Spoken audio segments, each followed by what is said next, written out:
Yo creo que Dios quería que tomaran más notas que grabar. Ya tengo casi listas las otras para pasarles las de este año. Dice, yo los traeré a mi santo monte. Se está refiriendo al monte del Señor. Habla de la casa del Señor, donde el Señor se encontró con su pueblo en el desierto. Y dice, los alegraré en mi casa de oración.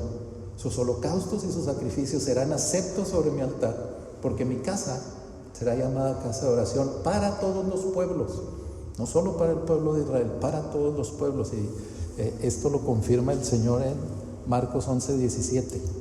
Dice, y les enseñaba diciendo, ¿no está escrito, mi casa será llamada casa de oración para todas las naciones? Pero vosotros la habéis hecho cueva de ladrones. Y aquí es cuando el Señor está molesto. Llegan al templo y está el que cambia, tenían una casa de cambio ahí en el templo. Llegaban y te cambiaban tu moneda por la moneda que podías pagar ahí. Y estaban los que vendían los palomillos, las ofrendas que tenían que presentar, y había de todo ahí para que ya no tuvieras que traer la tuya. Y aquí te ponemos todas las ofrendas listas para que las compres y todo. Y llega el Señor y ve todo eso y le da el celo por el Padre, y porque la casa debía ser casa de oración. La iglesia tiene que ser un lugar de oración, y nosotros como creyentes somos la iglesia. Cuando estoy hablando de la iglesia, no estoy hablando de este lugar. Sí, aquí tenemos que orar, y tenemos que orar mucho, pero cada uno de nosotros que somos parte de la iglesia tenemos que vivir orando. Tenemos que tener una vida de oración. No levanten la mano, ¿cuántos tienen una vida de oración? Una vida de oración no es algo casual. Una vida de oración es intencional, que tú entiendes lo importante que es la oración para Dios, lo importante que es que Dios diga que su casa será llamada casa de oración, y no solo para Israel, dice para todas las naciones. Ahí estamos incluidos nosotros, siempre en el Evangelio, cuando estamos viendo la palabra, cuando dice los gentiles, o cuando habla de los griegos, a los griegos era casi equivalente a decir gentiles o griegos. Sobre todo Pablo suele mucho referirse primero al judío, después al griego. Está hablando primero al pueblo de Israel, después a los gentiles. Esos somos nosotros, todas las naciones, esos somos nosotros. Somos el resto de todos, somos todas las naciones. Pero Dios quiere que nosotros entendamos que su casa será llamada casa de oración. Y la verdad, en muchas iglesias, no físicamente, como hermanos, como congregación, se dan muchas cosas menos la oración. Hacemos buenos negocios con los hermanos porque decimos, el Señor puede asociar, porque ahí nos acordamos bien de la Biblia, y no en yugo desigual, sino me asocio en yugo igual, porque los dos servimos al Señor. Ya cuando andan en problemas, dicen, ay, ¿quién de los dos no estaba en el Señor? Los problemas van a salir en los negocios entre cristianos y no cristianos. Pero la iglesia está llamada a orar. Los negocios es algo adicional. Si venden Betterware, Tupperware, Fiberware y todos los web que hay ahora, pues véndanlo, está bien. Pero no hagan eso su motivación dentro de los hermanos de la iglesia. Véndale al hermano. Si el hermano no le paga, después no ande renegando con el Señor.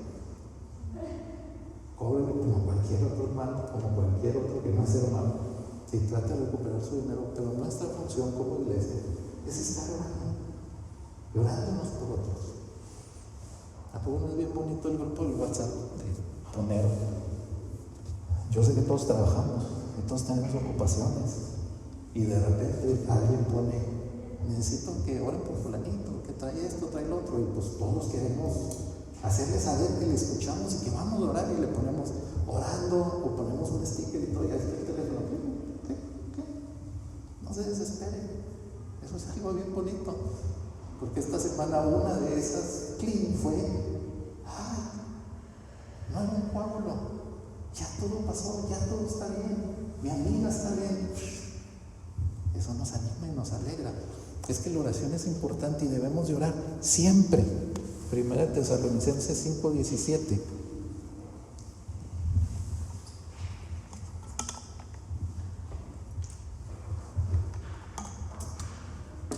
Dice orar sin cesar. Dice sin cesar, no sin cesar. Orad sin cesar.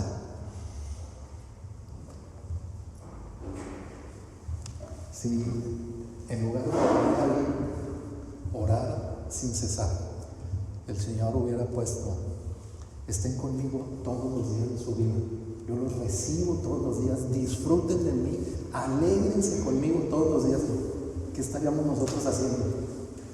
El Señor quiere que esté con Él todos los días. El Señor quiere que me alegre. ¿Quieren estar alegres? Oren. En Isaías decía: será llamada casa de oración y Él nos alegrará en su casa. Oren y estarán alegres. Esa es tu oración, trae alegría. La oración en la comunión con Dios, ¿tú crees que no te va a traer alegría? Pero Pablo aquí lo puso en otras palabras que también podemos entender: oren sin cesar. ¿Por qué? Porque nuestro corazón es engañoso y a veces quiere más nuestros anhelos y nuestros deseos que lo que Dios quiere para nosotros. ¿Qué tenemos que considerar para orar? El nombre de Jesús es una instrucción que Jesús nos dio. Esto no quiere decir que si tú no dices en el nombre de Jesús, no va a funcionar la oración.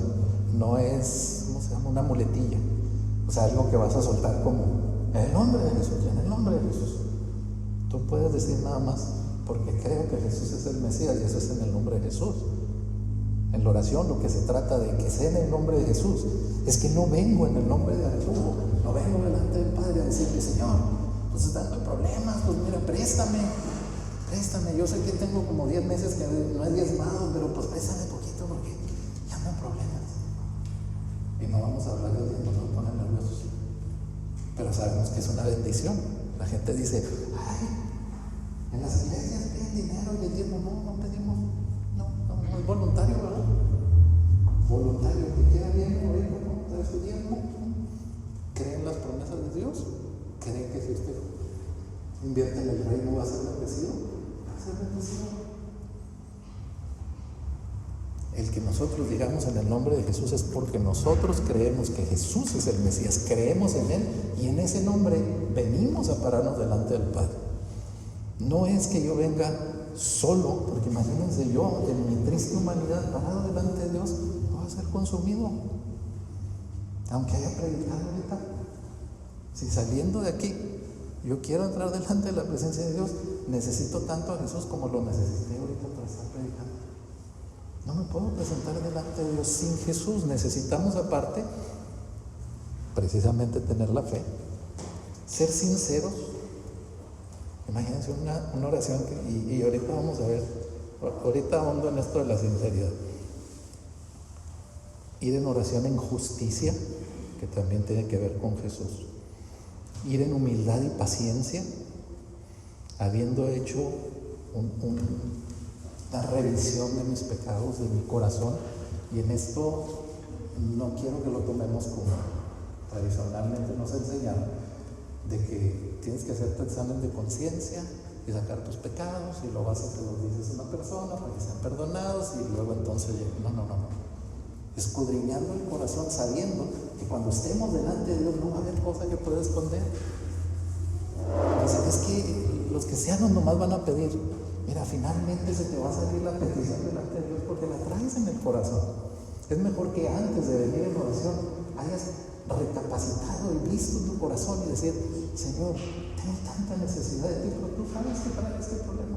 Estoy preocupado por mi hijo, por esto y por esto y por esto, pero yo vengo delante de ti a soltarlo. Y si de pasada me permites dejártelo en tu presencia, mejor, Señor. Me voy alegre y tranquilo de haberlo podido hacer. ¿Sí? Y necesitamos también perseverancia. Perseverancia no significa hacerlo muchas veces. Significa hacerlo todas las veces que sea necesario.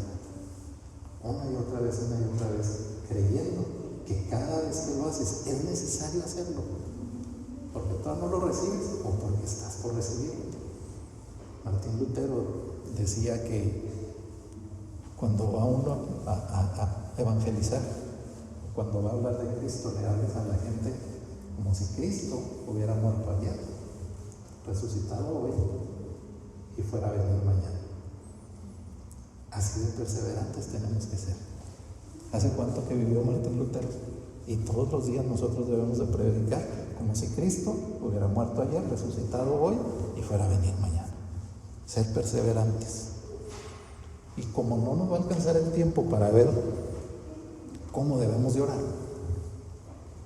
vamos a ver nada más que a veces oramos equivocadamente. No sé si a ustedes les pasa eso, pero cuando yo me doy cuenta de mis errores, y normalmente no lo hago ni conscientemente yo, ni voluntariamente yo, necesito un poquito de ayuda, y muchas veces esa ayuda es mi esposa. Si no tienen esposa, puede ser un amigo cercano. Los papás son muy buenos, no porque les queremos señalar los errores, sino porque queremos guiarlos por un camino en que no cometan errores y que no sufran lo que uno ya sufrió. Yo tenía el error de decirle a mi hija: todas las canas que ves, y ya son muchas, todas son tuyas, decía, todas son tuyas. Y pues claro que se sentía mal, pues a qué hijo le gusta que le digan por tu actitud, pues me sacaste canas verdes, no, las mías fueron blancas, todas, una verde me salió. Y de repente me cayó el 20, y no creo que haya sido Dios, creo que Dios me lo premió. Y le dije: hija, no es cierto. Todas estas canas son por lo que he vivido, por lo que yo he hecho. Y lo que hayamos pasado tú y yo, pues, eres mi hija. Lo que haya vivido y lo que haya pasado, si nos hizo batallar y sufrir, que no nos haga sufrir otra vez. Que hayamos aprendido de esto, que podamos caminar juntos, a pesar de haber tenido aquellas diferencias, aquellas discusiones. Y las discusiones aquellas que menos me gustaban a mí era cuando yo decía: y punto. Se me salía el chupo. Porque discutíamos hasta que, y punto, así es, porque ya te dijimos que así es, punto, así, final. Y bueno, ya ustedes sí la conocen, ¿verdad? Que le gusta hablar un poquito a mi hija. Ella quería seguirle, quería ir hablando. Pero no. Yo estaba mal. Tuve que corregir algo. A veces cuando entendemos lo que hacemos mal, entendemos mejor lo que tenemos que hacer bien. Así es que vamos a ver unos poquitos de errores en las oraciones que nos pudieran ayudar a entender lo que no debemos de hacer para hacer lo que debemos de hacer. Timoteo 2:8 dice: quiero pues que los hombres oren en todo lugar levantando manos santas, sin ira ni contienda. ¿Por qué Pablo tenía que aclarar ahí? Se acaba de decir con manos santas. ¿Por qué tenía que aclarar sin ira ni contienda? Pues porque le estaba hablando a gente que estaba en medio de ira y de contienda, que los hermanos se la pasaban peleando unos con otros, y entonces cuando venían a orar, venían y querían levantar las manos al Señor y: Señor, tú eres, te bendigo. Y también bendigo a mi hermano, quítale lo necio, mira pues todo lo que está haciendo. Y empezaban a hablarle de todo lo del hermano, y empezaban a contender en oración. Pablo aquí está diciendo: levanten manos santas. ¿Cómo vamos a hacerlo para levantar manos santas? ¿Quién de ustedes trae las manos santas? No se ofendan, pero ninguno. No es como el gel que nos ponen ahora a la entrada de todos lados, que llega uno, se pone gel, está sanitizado, traes tus manos bien para tocar lo que tengas que tocar o para hacer lo que tengas que hacer, porque está sanitizado. ¿Se imaginan que hubiera un santificador? Que llegamos y échate, no hombre, pues cuál, échate, váyate del santificador, lo agarraríamos como ducha. No hay un santificador así. Lo único que podemos hacer es que día con día, con la oración, sometidos a Dios y permaneciendo en Cristo, el Espíritu Santo nos santifique día con día. Y entonces en esa santificación del Espíritu Santo, yo vengo delante de Dios en el nombre de Jesús y yo levanto manos santas. ¿Por qué van a estar santas mis manos? Porque están apartadas del pecado. Pablo les está diciendo aquí: apártense del pecado, de las iras, de las contiendas, saca las manos de ahí. Pues nos encanta meter las manos donde no debemos, nos encanta meter las narices donde nadie nos llama, y terminamos en un pleito, terminamos en una contienda, o terminamos haciendo lo que no debíamos.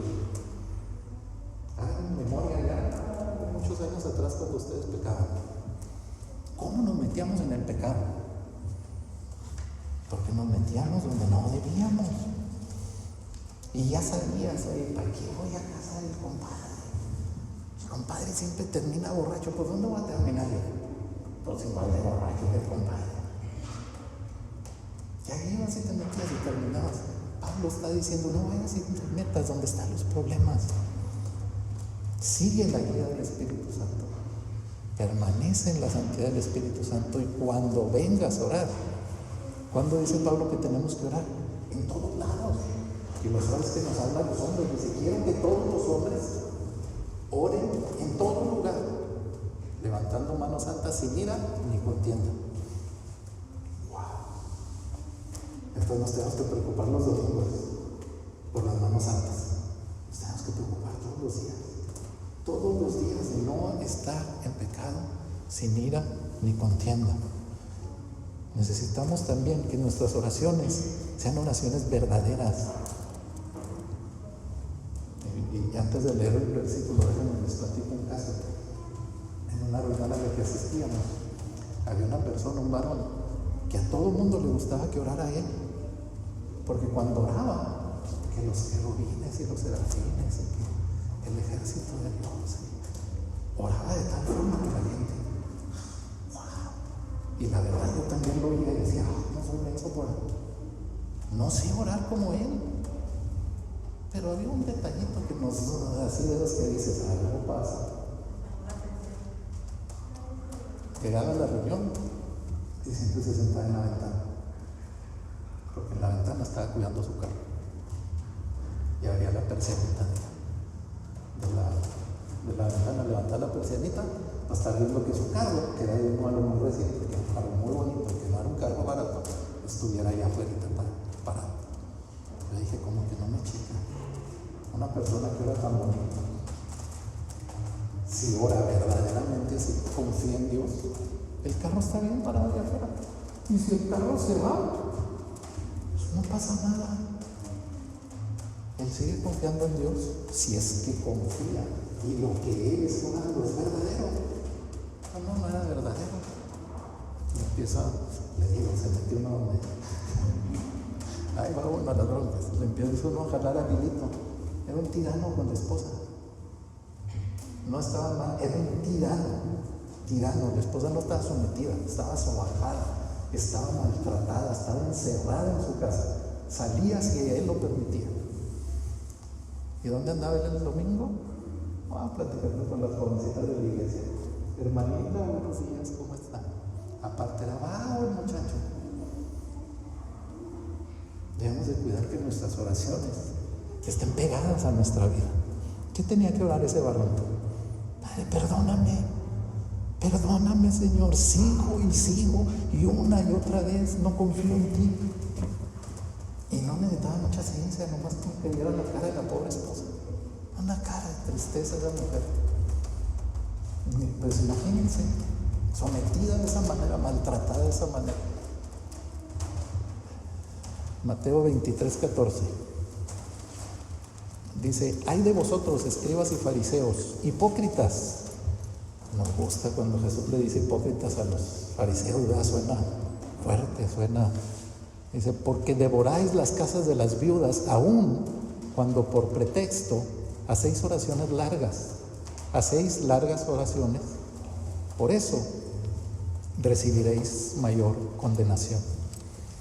Los fariseos y los escribas, Jesús les dice hipócritas, porque hipócrita significa actor. O sea, significa estás actuando, estás haciendo una cosa falsa. Y no confundamos, no quiere decir que actor significa que es un hipócrita. La palabra en griego así es. El hipócrita es un actor. Los actores de la televisión representan, o del cine o de lo que sea, representan una historia. Pero aquí los fariseos y los escribas representaban una religiosidad la cual no vivían. Por eso les decía, imponen cargas al pueblo que ustedes mismos no pueden llevar. Y aquí les dice hipócritas, se ocupan de las viudas cuando en realidad están saqueando sus casas, están agarrando el dinero que el pueblo da para la ayuda de las viudas y no vienen y hacen oraciones hermosas y largas porque el Señor ha sido bueno para bendecir a las viudas. Y ahí en este pasaje de Mateo son puros ayes de los escribas y los fariseos. Véanlo después, completo el pasaje. Y les dice, ay de ustedes. ¿Por qué? Porque les dice, mayor condenación será para ustedes, porque los encargados de enseñar al pueblo eran los encargados de poner el ejemplo, enseñar la ley y que el pueblo supiera cómo hacer las cosas por la enseñanza de los fariseos y los escribas. Pero no les gustaba, a ellos les gustaba más estar parados en las plazas o en los primeros lugares de las reuniones. ¿Para qué? Para recibir reconocimiento. Y no nada más reconocimiento, también recibían. Los fariseos eran una clase que vivía muy por encima de cómo vivía el pueblo judío. Eran una clase privilegiada. Y todavía así, eran avaros, avariciosos, queriendo, imagínate nada más, el Señor nos llama a ser generosos con los huérfanos, con las viudas, con el pobre, con los ancianos. Imagínate estos robándose lo de las viudas, saqueando las casas de ellos. Entonces sí, cuando dice el Señor hipócritas, por eso no suena bien, ¿verdad? Confiados, no podemos orar confiados en nosotros mismos. Lucas 18, del 9 al 14. Dice, a unos que confiaban en sí mismos como justos y menospreciaban a los otros, dijo también esta parábola. 2 hombres subieron al templo a orar. Uno era fariseo, el otro publicano.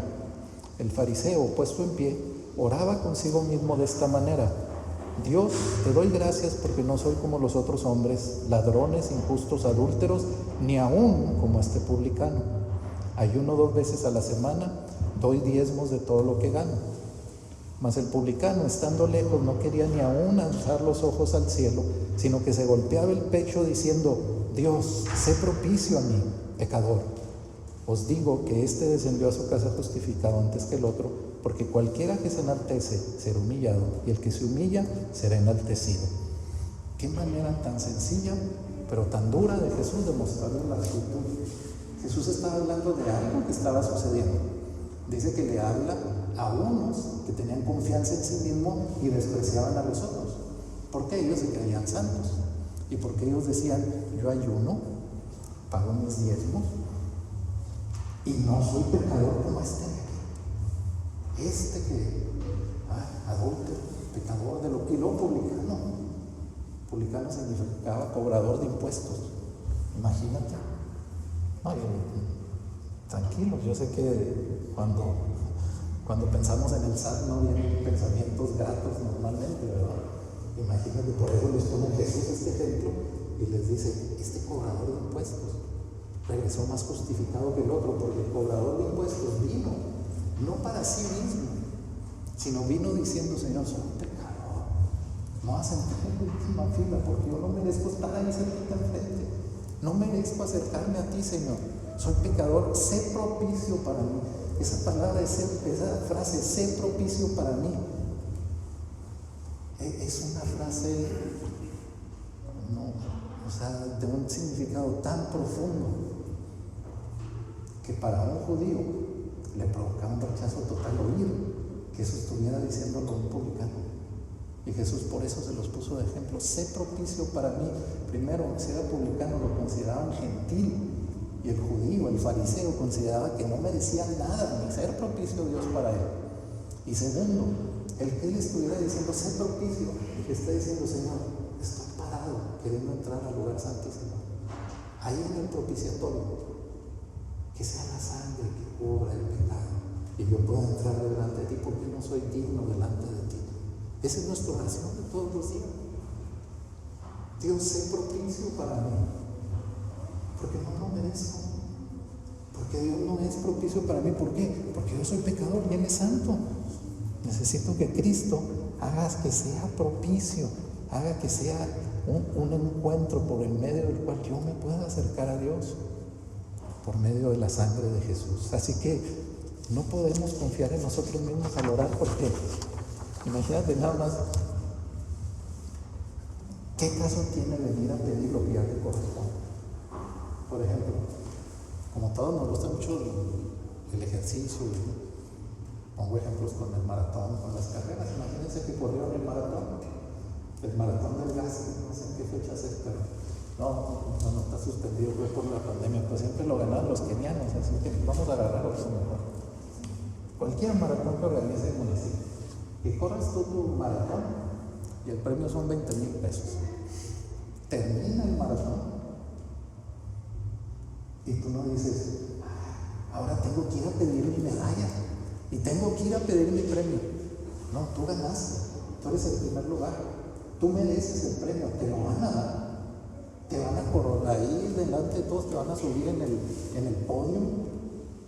Ahí vas a estar arriba en el de primer lugar y te van a ir y te van a poner tu medallita y te van a dar tu diploma y te van a dar el vale con el que vas a recoger los 20,000 pesos.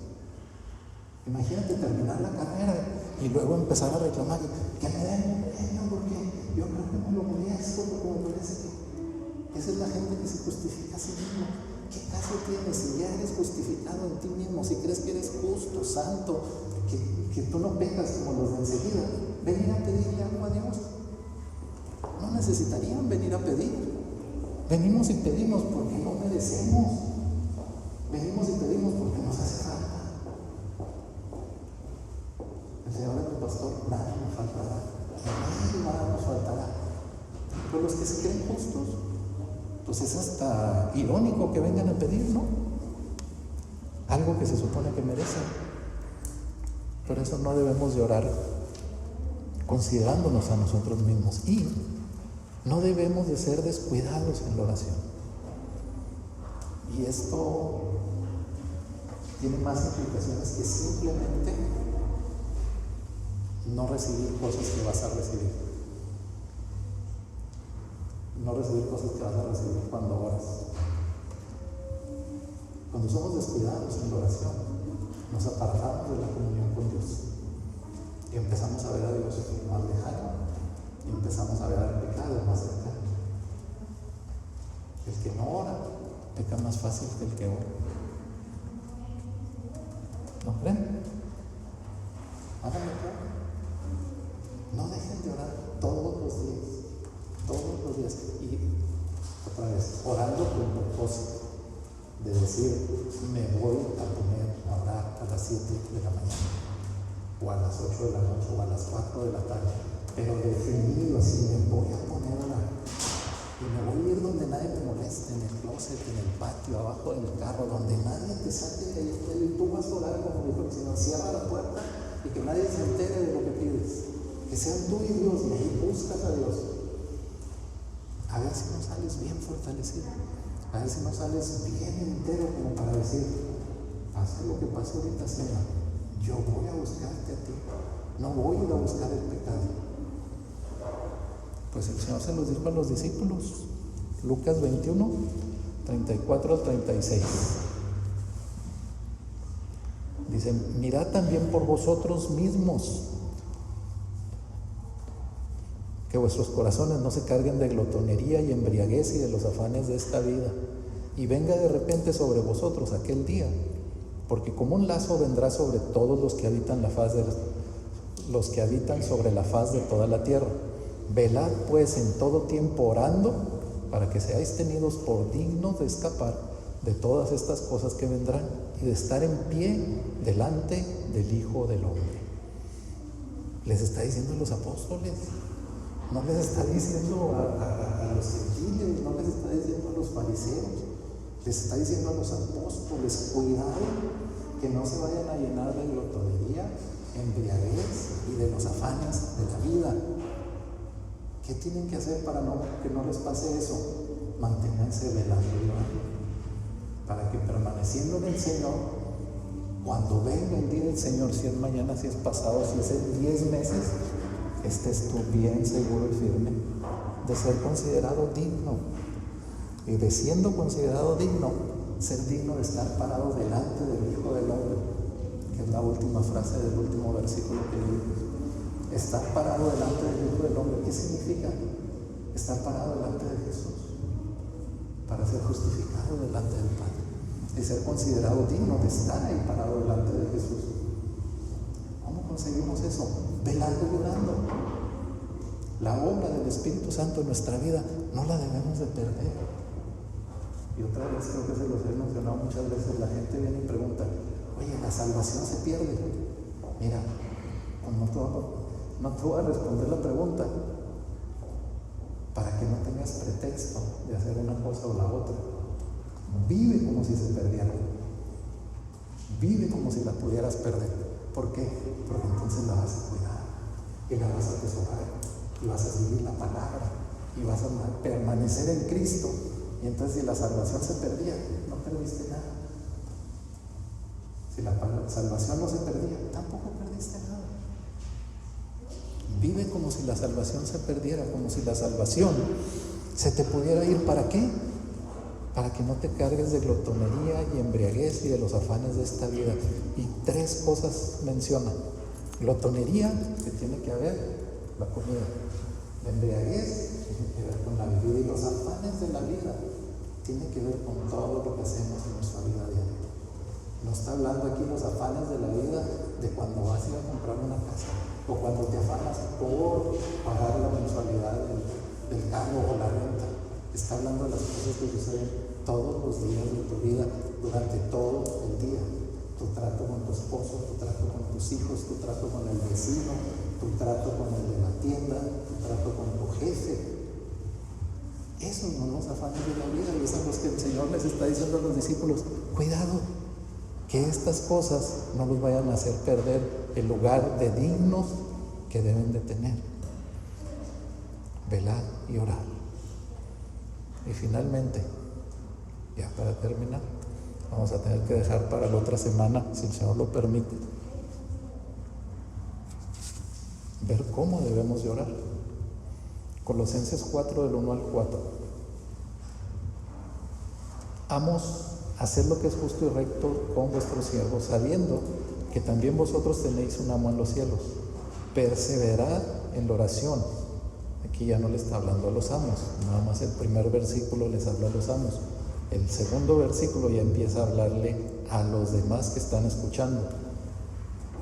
Y la conclusión que les está dando les dice: perseverad en la oración, velando en ella con acción de gracias, orando también al mismo tiempo por nosotros, para que el Señor nos abra puerta para la palabra, a fin de dar a conocer el misterio de Cristo, por el cual también estoy preso, para que lo manifieste como debo de hablar. Una y otra vez el Señor dice: velad y orad. Cuando el Señor estaba en el huerto de Getsemaní, dejó a los discípulos un ratito, poquito, les dijo: voy a orar, ustedes velen conmigo y oren. Y el Señor se va a orar. Y cuando regresa están todos dormidos. Y les dice: despiértense, velad y orad. Y el Señor se va otra vez. Y vuelve a venir, y otra vez dormidos. Ya el Señor dice: quédense dormidos, se regresa, y 3 veces el Señor va a llorar lo mismo. Padre, si es posible de mí, pasa de mí esta copa, pero no sea como yo quiero, sea como tú quieres. Eso era lo que Jesús estaba orando. Y les dijo a los discípulos: velad conmigo, porque lo que venía iba a ser difícil. Venía un tiempo en el que Jesús les iba a ser quitado, y ellos iban a quedar solos. Y aparte, iban a ver todo el sufrimiento, iban a ver la muerte en la cruz. Su fe iba a ser probada hasta lo último. Imagínate, el Mesías, el esperado, el que consideraron: ahora sí es nuestra salvación. Verlo crucificado, verlo muerto, lo bajaron de la cruz, lo llevaron al sepulcro. La fe estaba siendo probada en los apóstoles, por eso tenían que velar y orar. Y una notita final con lo que dice Pablo, que también está en 1 Tesalonicenses 5:25. Hermanos, orad por nosotros. Orad por nosotros, todos como iglesia. Oremos unos por otros. Mantengámonos en oración y acordémonos de que lo que yo paso lo puede estar pasando Isabel, lo puede estar pasando Norma, lo puede estar pasando Gabriel. Y hay veces que yo no paso por esas cosas, pero ¿qué tal si mis hermanos sí? Orad por nosotros, oremos todos, mantengámonos en oración Y aparte, sí, oren por nosotros también. Oren por nosotros. No porque les esté diciendo, porque les haya compartido que a veces son difíciles las cosas, buscar la voluntad de Dios para lo que va a ser la predicación, estar orando para saber, nos vamos, buscamos local, nos quedamos, qué hacemos, qué no hacemos. No es porque les esté diciendo que es difícil, se los estoy diciendo porque necesito la dirección de Dios. Ustedes también la necesitan, por eso tenemos que orar. Y por eso nosotros, sin decir, es que nosotros estamos por acá arriba, no, nosotros estamos aquí abajo con todos ustedes, todos estamos igual, todos tenemos un papel en la iglesia, pero necesitamos mucho de sus oraciones. ¿Y qué dijo Pablo? Que oraran por ellos, por él específicamente, para que el Señor le abra puerta para la palabra, o sea, que nos dé ocasión para el evangelio, que nos dé ocasión de hablar la palabra y hablarla correctamente. ¿A fin de qué? De que demos a conocer el misterio de Cristo. ¿Cuál es el misterio de Cristo? El Evangelio de la gracia. Y finalmente, para que lo manifestemos como debemos de hablarlo, para que lo hagamos correctamente y para que lo manifestemos tanto con nuestras acciones como con nuestro hablar. Necesitamos estar orándonos por Dios. Y no se esperen a que tengamos o decidamos o el Señor ponga en nuestro corazón abrir una reunión de oración. No sé si lo vamos a hacer, es algo que existe en mis oraciones. Y que le digo al Señor, si es en este local o la abrimos en una casa, o es algo que está en mis oraciones. Pues no se esperen a que tengamos una reunión de oración para estar orando. Orad sin cesar, velad y orad. Y luego, orad por los demás. Porque qué alegría sería que el Señor nos permitiera el día final, el día que el Señor nos llame, y lo que seamos levantados así, y luego poder voltear alrededor. Yo les digo que a veces creo que se me va la imaginación más allá de lo que debe ser. Yo pienso que cuando eso suceda, voy a voltear alrededor y voy a decir, ¿quiénes vienen? ¿A quiénes reconozco? ¿Quiénes de los que estamos siendo levantados con Cristo? ¿Quiénes son de los que yo conocí? ¿Quiénes se vinieron? Porque me carga de los que se pueden quedar. Si algunos vamos, quiere decir que algunos se pueden quedar. Así es que oremos uno por otro, velemos unos por otros y estemos siempre constantes en oración. Amén.